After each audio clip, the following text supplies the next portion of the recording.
Olá pessoal, boa tarde, tudo bem? Que maneira triste da gente se reencontrar, né? No meio dessa loucura toda, esse momento tão difícil que nos assola, essa situação que é quase parece um filme, né? Mas a gente precisa encontrar meios para superar essa crise, enfrentar essa pandemia e voltar a ocupar a mente, né, pessoal? Acho que é um momento que a gente precisa manter a nossa saúde mental e eu acho que nesse momento nada melhor do que focar nos nossos estudos, né?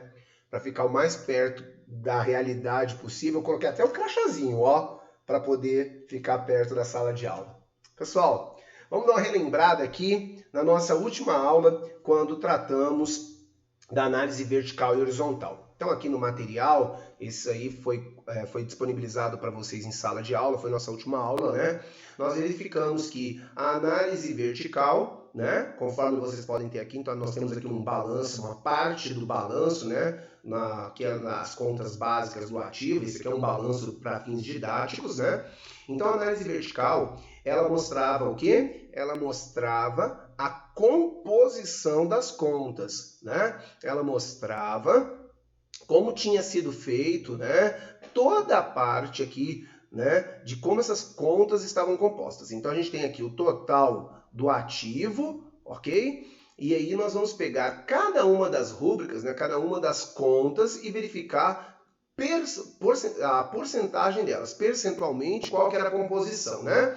Então, se a gente pegar esse outro slide aqui que já está montado, então a gente verifica que de 5.837.451 né? 5.837.451 representa 100% da conta do ativo, né? E aí nós temos o ativo circulante representando um total de 45,73%, a conta caixa 3,17% e assim por diante. Como é que nós chegamos nesses números? A gente fez o cálculo da seguinte forma. Ou, quem tem calculadora normal aí, né? Pegando o valor em análise, que vocês podem identificar aqui em cima, né? Voltando aqui só um minutinho. O valor em análise dividido pelo valor total vezes 100, né? Você pega aqui o valor em análise, divide pelo valor total do balanço e multiplica por 100 para achar o percentual, ou nós podemos fazer da seguinte forma, né? Pela HP12C. Como é que nós vamos fazer isso? Você vai pegar o valor total do balanço, digita e coloca Enter, né? Quando você for usar algum número negativo, é só você usar a tecla CHS, ok? Tá certo? Essa tecla aqui você vai verificar que ela muda o sinal da rúbrica, né? Se for positivo, se o número tiver digitado negativo, se você apertar CHS, ele deixa positivo. Se tiver positivo, se você apertar o CHS, ele vai deixar negativo. Então, apertou o valor, coloca Enter. Depois você digita o valor que você quer saber, o valor em questão, e coloca a tecla percentual T. Aí, pessoal, já vai aparecer para vocês direitinho o valor em porcentagem, né? Geralmente nós vamos usar aqui duas casas decimais, conforme explicado em sala. Aí depois você aperta a tecla XY, tá vendo aqui embaixo? Você vai recuperar o valor total que você havia digitado, aí é só dar Enter e seguir o processo, ok?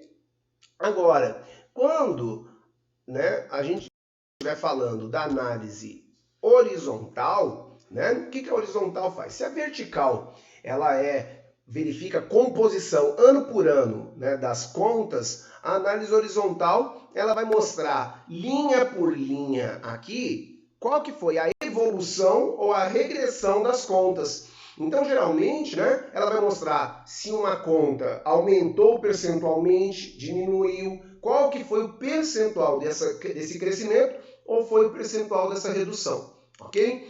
Então, aqui nós temos algumas contas, então a gente pega, por exemplo, aqui a primeira conta, né, a conta caixa.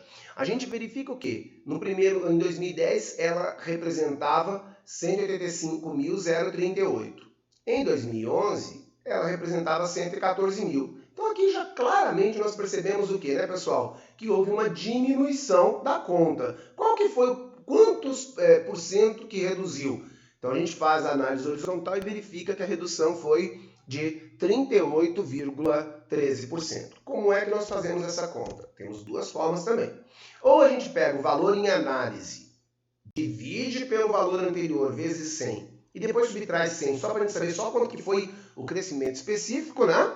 Conforme também explicamos em sala, ou a gente pode fazer aqui via HP, né? De que forma? Pega aqui o valor do primeiro ano, mesma regra aqui para o negativo, quando for o caso, né? Coloca o valor do primeiro ano, aperta Enter, depois você coloca o valor do segundo ano, aperta a teclinha aqui, ó, delta percentual, ela já vai mostrar o percentual bonitinho de crescimento ou de retração. Toda vez que for uma retração que diminuir a conta, ela já vai aparecer negativo para vocês, tem que colocar, e depois você vai ter que dar sequência ao processo, linha por linha da demonstração contábil. Aqui não vamos apertar a tecla XY não, tá bom? Muito bem. Feita essa breve revisãozinha, vamos começar a entender aqui, né, a nossa análise por índice, né? Basicamente, pessoal, a empresa ela tem duas situações. Ou ela vai fazer investimentos, ou ela vai buscar fazer financiamentos. Quando a gente pensa, então, dessa forma, a gente verifica o quê? A gente até comentou isso lá na nossa primeira aula. Ou a empresa ela pega os recursos que estão ali localizados, eu vou mostrar depois, no passivo, né? E ela faz o investimento no ativo. Esses investimentos, eles podem ser de curto ou de longo prazo, né? Curto prazo é quando eles investirem no ativo circulante e longo prazo quando eles forem quando a empresa faz investimentos ali no não circulante, ok? Basicamente, a vida da empresa é essa, a questão financeira é essa. É como captar recursos, fazer os investimentos e gerar caixa, realizar a operação da empresa, fazer vendas, gerando o quê? Gerando lucro, né? A perspectiva é sempre essa, de gerar lucro. De que forma? Toda vez que o volume de receitas, quando o lucro operacional da empresa, né, for maior do que os custos empregados. Então, pessoal, sempre vai ter essa questão para a gente estar analisando, ok? Basicamente, esses planos estratégicos, né, da empresa, eles vão se dividir em duas situações. Ou a empresa ela faz um plano estratégico, que geralmente vai variar entre 2 a 10 anos, né? Então é por isso que ele tem essa perspectiva de longo prazo.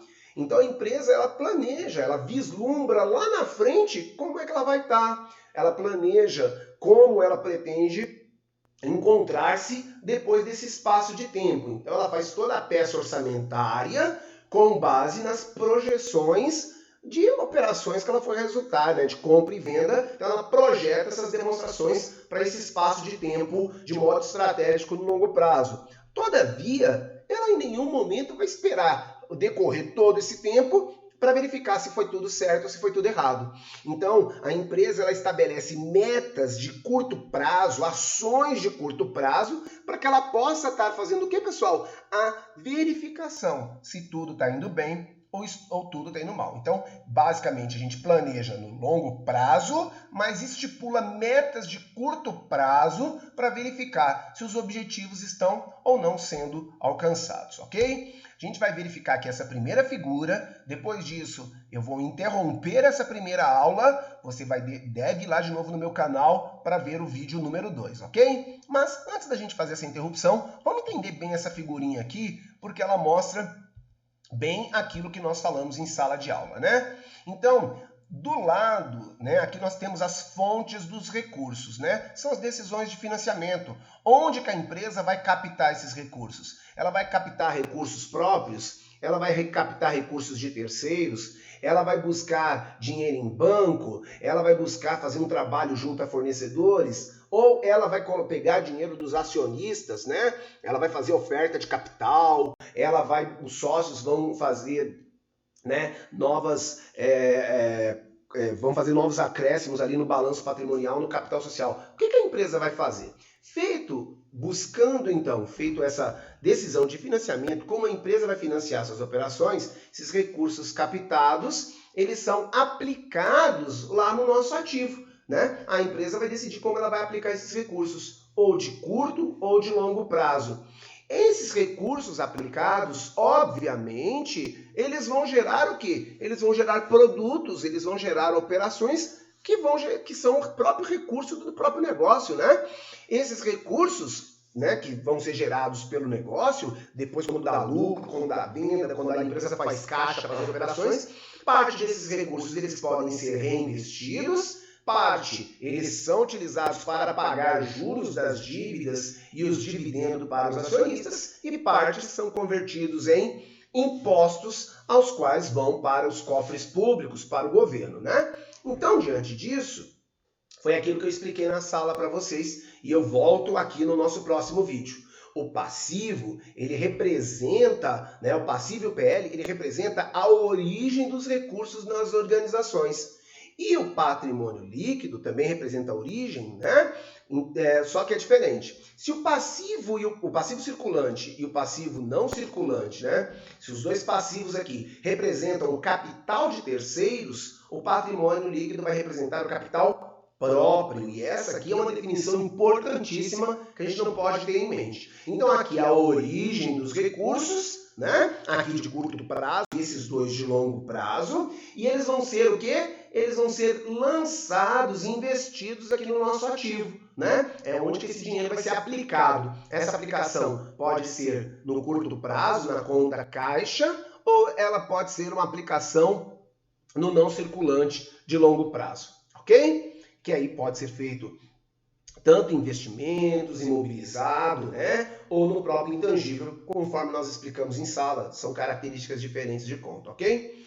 Bom, nesse momento então, pessoal, a gente vai encerrar aqui essa primeira parte da aula. Não deixe de acessar lá agora o YouTube, né? E ver a videoaula número 2 para a gente dar continuidade. Até daqui a pouquinho.